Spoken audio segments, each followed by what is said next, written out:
Hey, good morning everyone. I'm over in BC now, just trying to fill in some time while I'm waiting for some packages to arrive. My alternator fuse may or may not arrive this week. I don't know what's going on with that thing. It's lost in la la land right now. But I think my fridge will actually arrive, so we should get to check that out at least.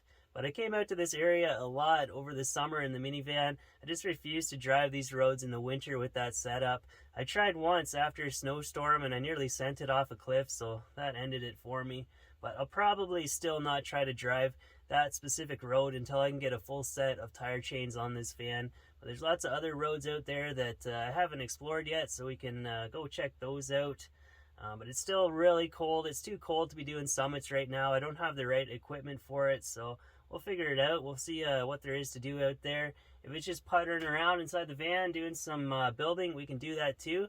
But on the way out there, of course, I got to do a slow cook.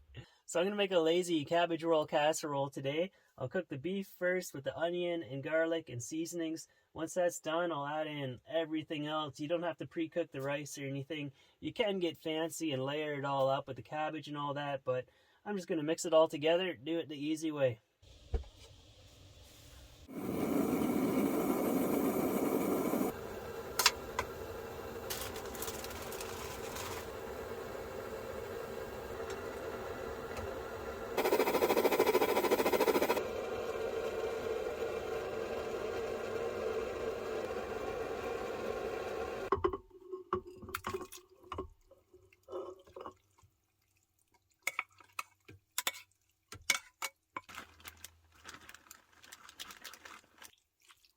So we'll give this about 4 hours on low. Just keep an eye on it. When the rice is done, then the casserole is done. Might have to add some water into it later if it starts to look really dried out. This is quickly becoming the official home of the crock pot. I might have to build a shrine and everything around it too. Alright, let's go.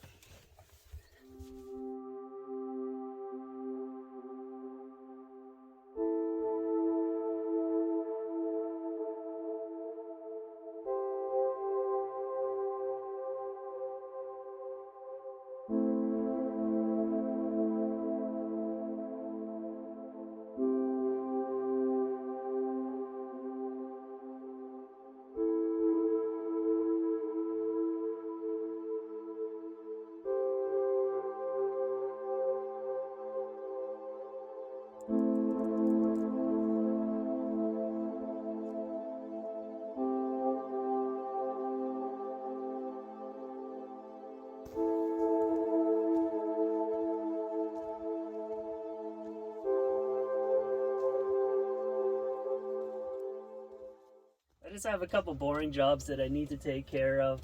All the small things, they build up. I need to make a holder for my coffee filters right now. So let's see if I can do it out of this piece of wood.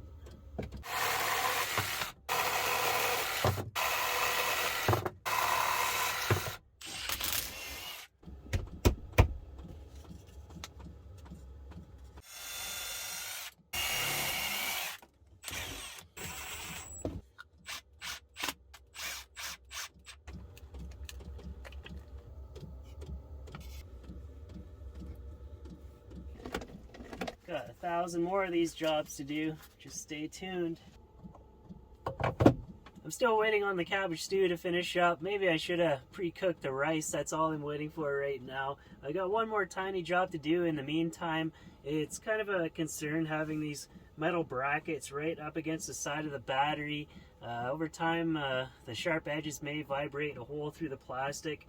So I picked up these stick-on felt pads at Crappy Tire. So I got to take it all apart and put these on. My diesel heaters are running off the starter battery right now, so I'm safe to completely take this apart.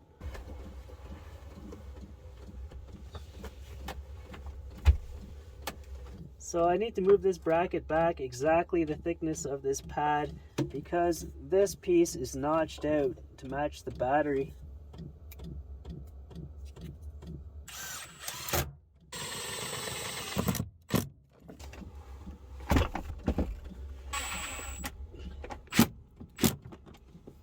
Okay, it's time to do this. Or we could just keep busy with all these little jobs I have to do. Either way. This is what it's missing.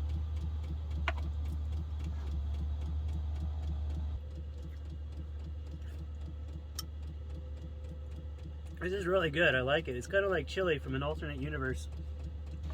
I'm going in for seconds on this one. It's a certified hit.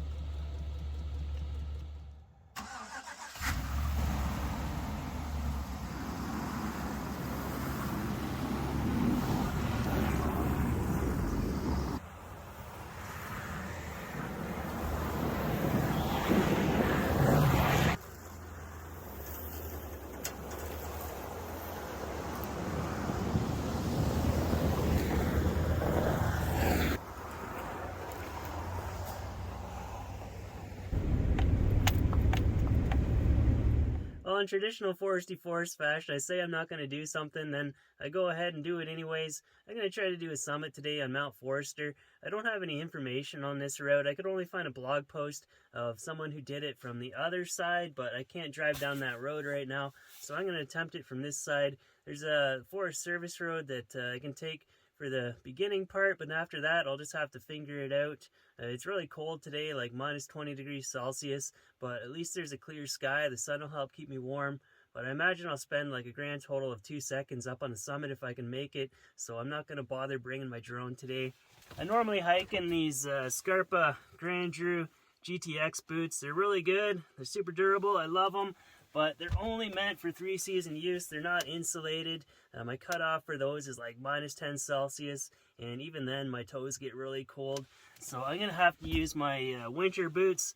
I picked these up when I was in Yellowknife at Canadian Tire, I think. These things are rated to minus 40 degrees. They're insulated, they're super warm, but they're not much for hiking. They don't have good traction on them, but I don't have a choice. That's what I got to wear today. And I'm going to heat up my water before I go, and maybe I'll get an extra hour out of it before it turns into a block of ice.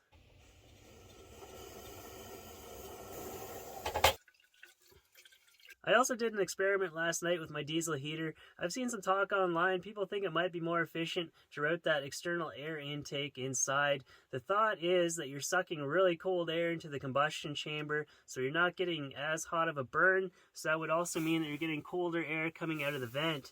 So last night was minus 20 degrees Celsius. I tested it both ways, and I got the same temperature coming out of the vent, 88 degrees, no difference whatsoever. So I don't think it's worth doing. And you're also creating a suction inside your vehicle. You're drawing in more cold air, so that would just hurt your efficiency even more.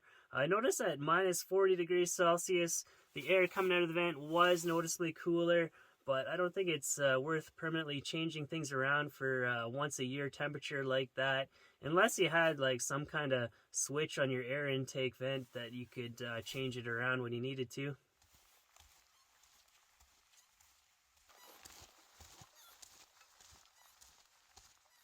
I just received notification on my phone that my alternator fuse finally arrived after nearly a month of waiting. I sure hope they sent me the right thing. And my fridge also arrived today, so this video was all the small things. Next video will be all the big things.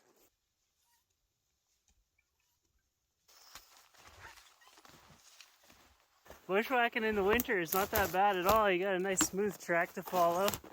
In the summer, you're just constantly climbing over logs, thrashing through bushes. Your legs are getting all cut up. Meanwhile, a flock of mosquitoes is nipping at you.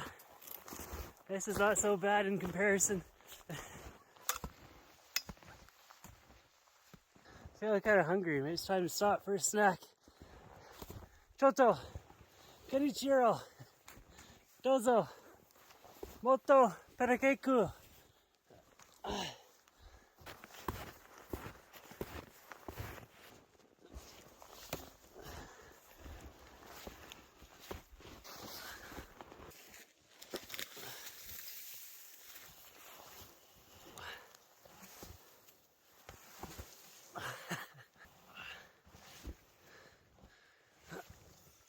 Well, progress has been really slow and the cold is starting to get through to me.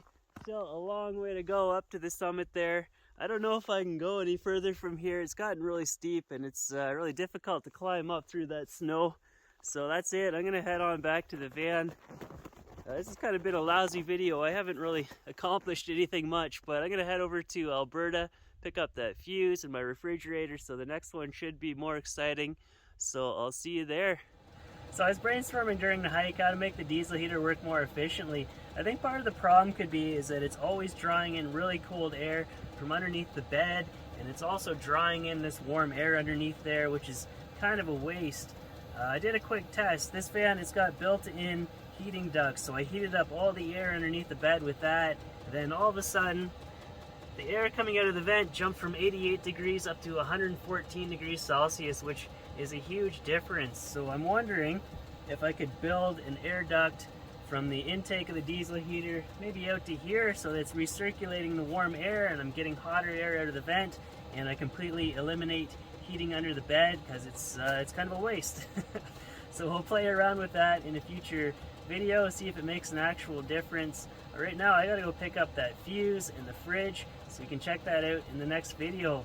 So thanks for watching. Thank you to Patreon supporters. Everyone has helped me out so much getting set up with a new comfy home out here, and I'll see you in the next one.